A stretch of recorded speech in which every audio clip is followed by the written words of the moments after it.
Welcome to the Teen Life Podcast, where we believe that teenagers are not a problem to be solved, but we are here to help you equip teenagers through the power of connection. Hey guys, welcome back from an awesome holiday break. This is Chris Robey, and over across from me is Karlie Duke. Welcome back. We're finally here. And we were just talking offline that this was a fun break, but I don't know what for everyone else with their school schedules, if it felt a little longer this time. Mm-hmm. But I think just something with maybe holidays being on a Sunday, whatever that looks like. But it was fun, but it sure is great to be back on the podcast. It is. I mean, hopefully you listened to the stuff that we released over the break. And if you didn't, you can go catch up. But this is the first time me and Chris are recording since middle of December. Something like that, yeah. It's been a while. So we kind of batch recorded so that we could get a break. So thanks for letting us have that. But I'm ready to dive back in, Chris.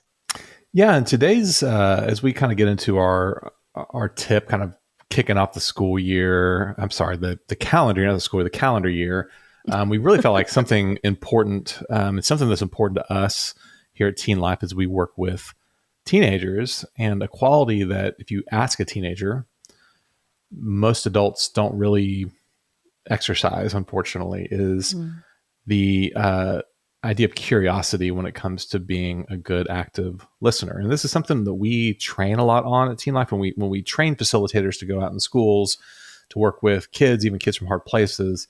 But when you work with a teenager, being an adult who's willing to show up and not be directive, but instead of, and what I mean by directive is giving all kinds of advice and giving all kinds of, this is what you should and shouldn't do, but instead stepping into your role as an adult as a curious listener and how much power there is in that role. Yeah, I love this idea of being curious, and it's something that we talk about in our training. So we're actually giving something that we charge for away for free in the podcast today, just because I think it's that important that if you work with a teenager, whether you're a parent or you work in a school setting or a church setting, you can be a curious listener and make a huge difference.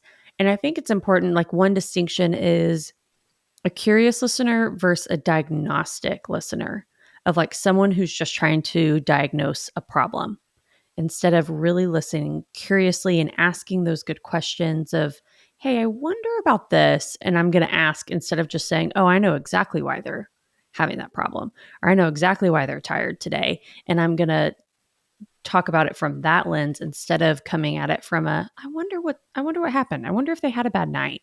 I wonder if something's going on in their personal life, and asking questions. And so I think it's important to make that distinction.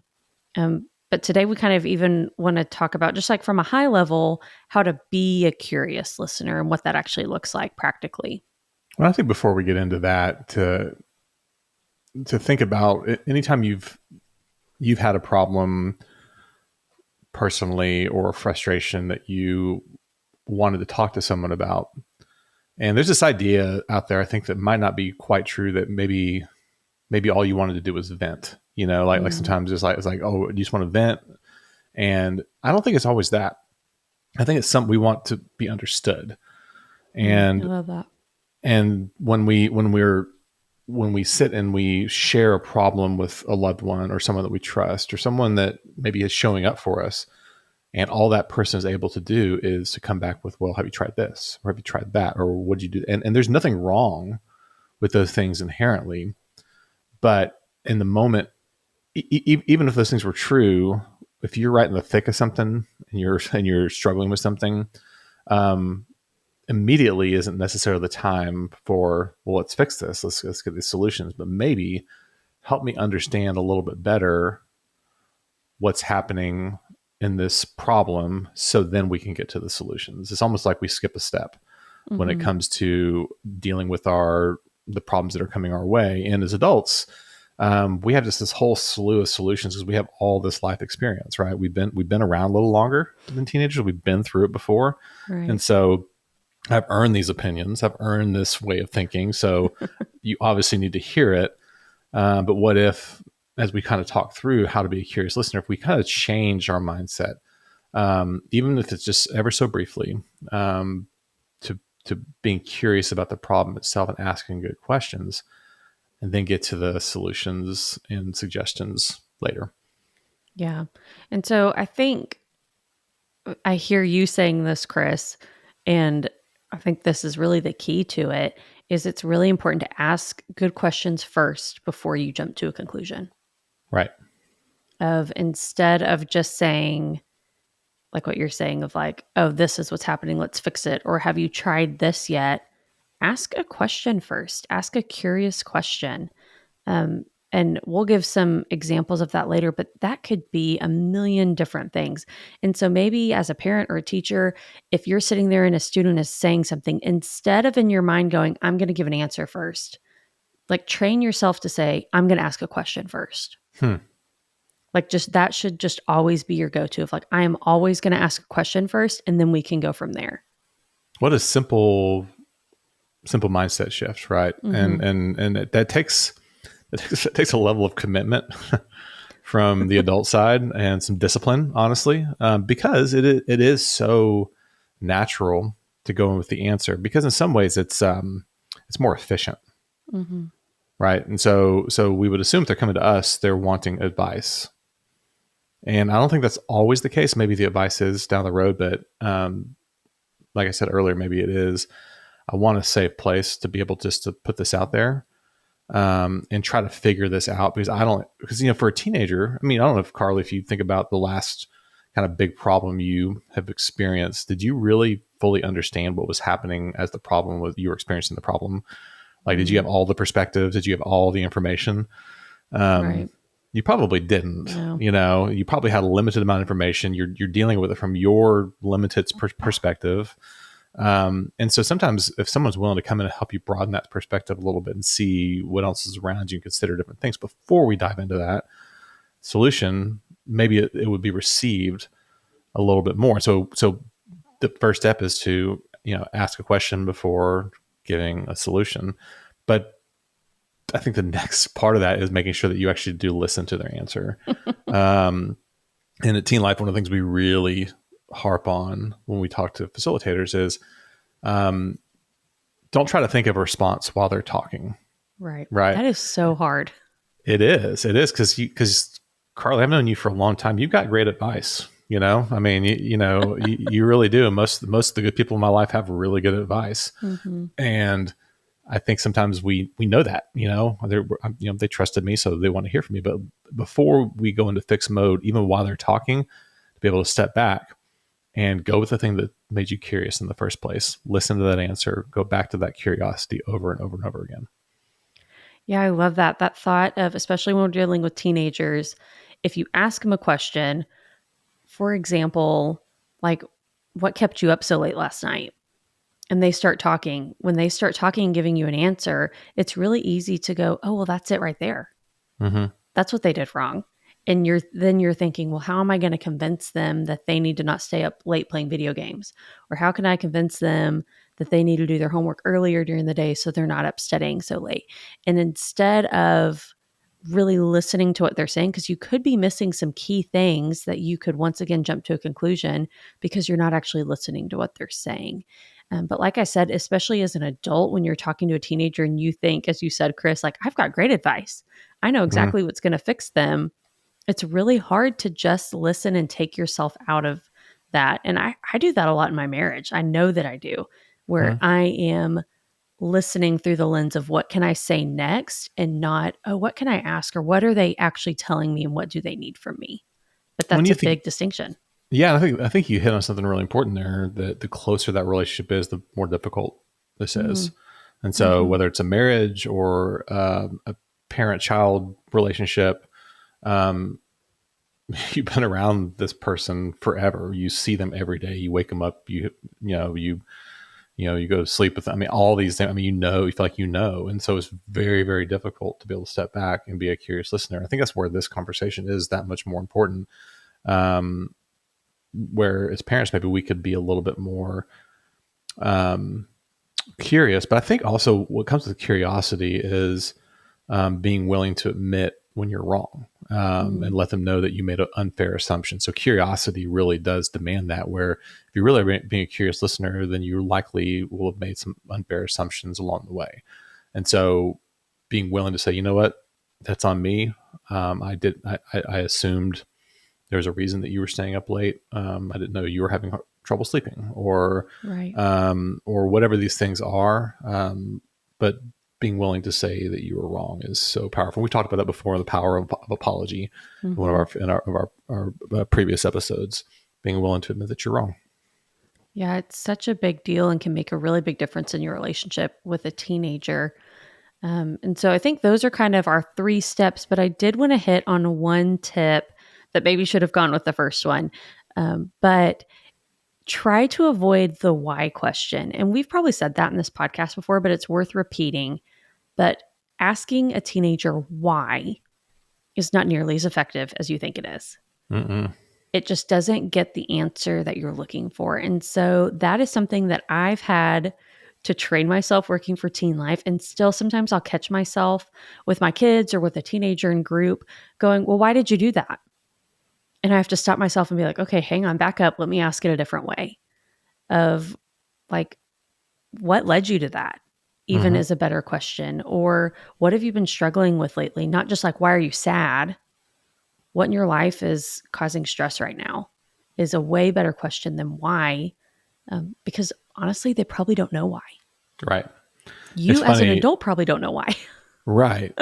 Well, Karlie, we've been doing this a long time, and we Mhm. train a lot of people. And I feel like every time we come to this part of the training where we talk about the why, I always see some slump shoulders, kind of some failed smiles. Just like, yeah, that's a part of my arsenal that needs to be put away. A lot of times is the why question, because Mhm. it's so easy, it's just handy, and it's just not always that effective. So, what are Right. Carl? So, what are some ways that we could reframe curious questions and take that why out? I think what, when, how questions, or even like, hey, I'm wondering about this. What do you think? Hmm. Like, even framing it differently makes a big difference. And so, just I would love to I could give you a million different examples of curious questions, but you probably know what they are. But for example, I feel like we've been using this example of like a tired teenager a lot. And Mm-hmm. so instead of like, why did you stay up so late last night? Or you need to go to bed earlier, you need to do this, and like giving them those answers, just even asking, like, hey, what do you think is causing you to be so tired today? Hmm. And Yeah. listening for their answer because they might have a really good answer. And you're like, oh, wow, I had no idea. Well, then even asking, when did that start? How long has that been happening? Or what solutions have you tried that haven't worked yet? And then you can get them to say, here are all the things I've tried. And then you go, okay, well, I was thinking that would be a solution, but it's obviously not because you've tried that.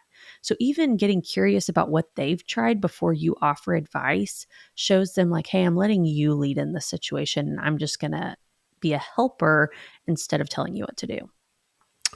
Well, we'll talk more about tips for knowing when and where to ask more questions more towards the end of the episode during our tip Mm-hmm. section. But this is something we deeply care about at Teen Life, and this won't be the last time that you will hear us work through this, because we really feel like this is a huge key to opening up a deeper and more meaningful relationship with your teenager.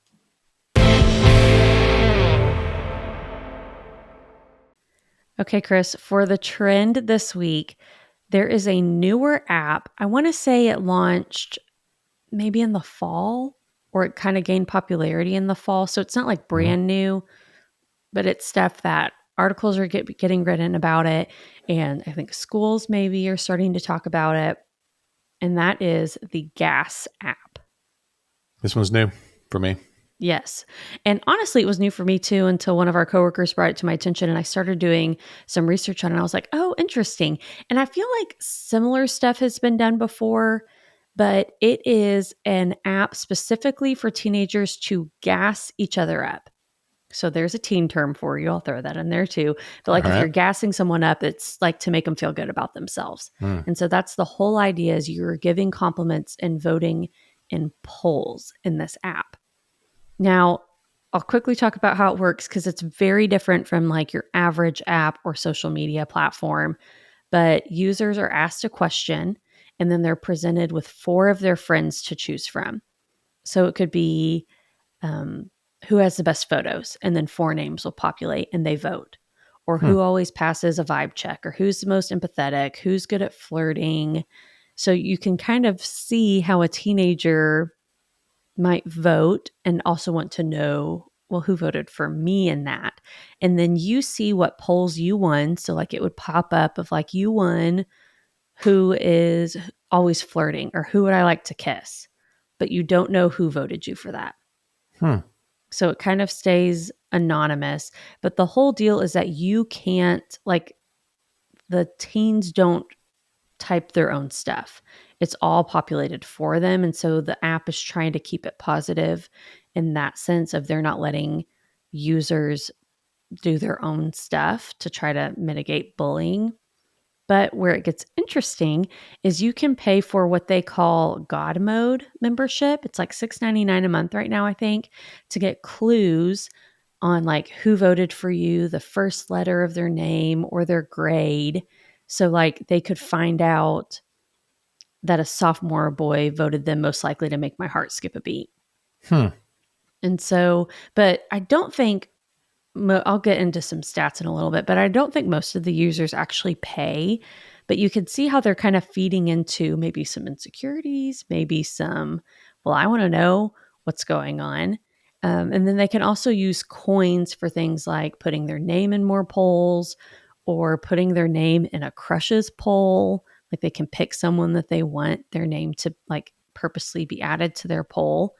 But they also, to gain more people, they have to invite friends to keep playing, Oh, like to keep doing polls. Otherwise, I think it locks them out for an hour after they answer a question. So if you want to like keep going and keep seeing what's happening, you have to invite friends, it which sounds like is it seems like a virtual or like a ongoing like yearbook.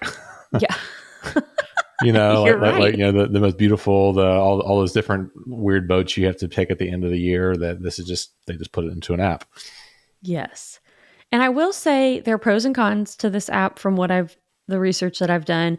Pros are strangers can't contact kids. They've really tried to lock down what happens. You have to like sign up through your school, I think is mostly how it's done. Now, obviously, I'm sure students can lie or adults could lie and get in, but there's no DM feature at all. There's Hmm. no messaging feature at all. So it's not like you could actually talk. All you can do is vote. And then, like I said, users can only say nice things about each other by participating in the polls. They can't write their own post. And so this app, I think, really tried to come in and say, like, we want to create an app that is going to lift people up and only be positive and be safe. I will say, though, that some cons are like, it's obvious then if you don't get any votes. Hmm. Like if you sign up for this app and no one votes for you in a poll, you would get crickets on your end and it would be very obvious that no one is voting for you. Yeah, it's dangerous. Yeah. And then also, I saw someone wrote, and I wouldn't have thought of this, but I was like, I guess that's true, that there's also the potential for like voting ironically. For example, if you're voting for someone to be most beautiful, that obviously might not be the best looking person. And then they start getting all these things that kids are like intentionally trying to be mean.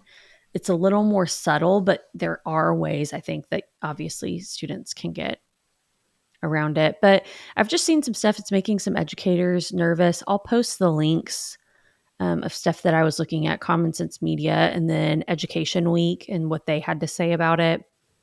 But I will say that students have to allow access to their location and their contact list to sign up. And then, as I said before, I think they're trying to keep it pretty safe, but obviously, I think you could lie and say that you are a student at a school, even if you weren't, Hmm. which is really interesting. But just a couple things kind of to wrap up the app. The founders have said that they designed GAS so that the names are surfaced more in a poll if a user hasn't received compliments lately. So the app is designed to try to help kids who aren't getting maybe as much feedback. And then they also say over 95% of users who add friends receive a compliment within their first day of signing up. Hmm. And so they're reporting that there aren't kids who are getting left out. And then after sending 1.5 billion polls, they received fewer than a dozen complaints about bullying issues. Wow. And so they're showing like, we're not receiving complaints, we're not receiving bullying issues. And so it's really interesting. I will say that there were rumors that it was being used for human trafficking. So that might be something to keep an eye on. Like even some police departments issued warnings. But the article that I read and everything I could find says it's just rumors, that was not the case. But it's always, something to keep your eye on and make Absolutely. sure Yeah. that if your student has it, that you're asking those curious questions and going back to making sure that you're educated on what's going on.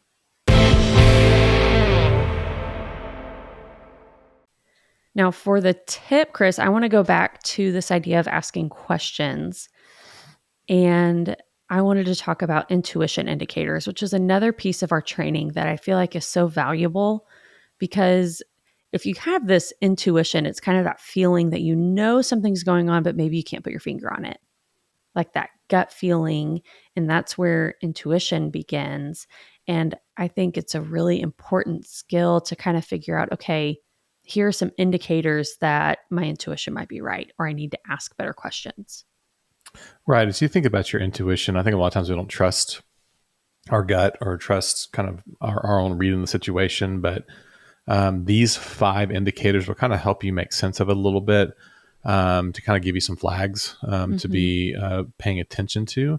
But if you notice something isn't right, or is just piquing, even if it's not right, or just piquing your curiosity, we encourage you to pay attention to it and trust your gut, trust your intuition, because there can be some really great things that come from that. And one of the first indicators that we always talk about that's super important, that we're also often very dismissive of, especially the closer we are to a student, is when a student is, or your teenager is talking about their problem or their situation, that we actually listen to their assessment of the situation. So their own discernment of the situation is super important, even if we have reason to believe that it's complete garbage, completely fabricated, or completely misguided. When students are talking, how they assess their situation is important. Even if you think you know better, listen to how they are reading their own environment. Don't take this as an opportunity to correct or to fix, but just to listen. How are you seeing this? Is a really great way of gaining better insight, even if you know, or even if you feel like you know, it's not true or incorrect. Right. Because even if you think it's not true or incorrect, if that's what they believe, then it's important to them. And that's how they're coming at it. So you're going to have to also talk about it from that point. Another one I think is also turning points. So if there's a big change in their story, or they bring up this really big issue, like if they're talking, then you're like, whoa, what just happened? Like this just took a turn. Pay attention. Like don't let that turning point pass you by, but ask more questions about that. Of what brought you to that? Like, where did that come from? What happened? Make sure that you're really paying attention to some of these big turning moments or turns in their story. And before we go any farther, Karlie, I think one of the things we need to make sure that we point out is this particular list is really a crucial understanding the phase of life that a teenager is in, and that's adolescence. We've talked about that a lot in this podcast, is the importance of understanding the developmental time of adolescence. And a lot of times students might come across as being dishonest or inconsistent, when sometimes in their own minds they don't even have their story straight. And so that is a part of growing up. That's a part of when you're experiencing new situations, new relationships, you don't always have it straight. And so going into these conversations with grace and understanding that they might not have this all together is really important. I think especially for the next one with strong emotions, if a student gets emotional or even uses strong language, it's an opportunity to ask more questions instead of correcting. I think a lot of times as parents and as helpers, we get really intimidated by strong emotions from teenagers, because it often will come across as being disrespectful, or out of line. And so if we are able to kind of keep our own cool and calm in the midst of those strong emotions, where we're able to see those things for what they are, that it's not necessarily getting in your face or necessarily being disrespectful. Let those strong emotions to play out as long as they're safe, obviously, and productive and not demeaning someone else. You could really gain a lot of insight from understanding those strong emotions. I also think red flags, you kind of mentioned this, Chris, but inconsistencies in their stories. Maybe you've heard them tell the story twice and you're like, this doesn't add up. Or you said something different last time we talked about it. Doesn't make sense. As Chris said, they're not necessarily being dishonest. They might not even be aware. And so asking questions about that of, hey, last time you maybe said this, why do you think the story changed a little bit? Or what do you really think happened? Or tell me more about that. Hey, let's dive deeper. What happened around that and really get them to flesh out the story. And they might go, oh, you're right. In my head, I thought that happened, but I don't actually think that's what happened. This is what actually happened.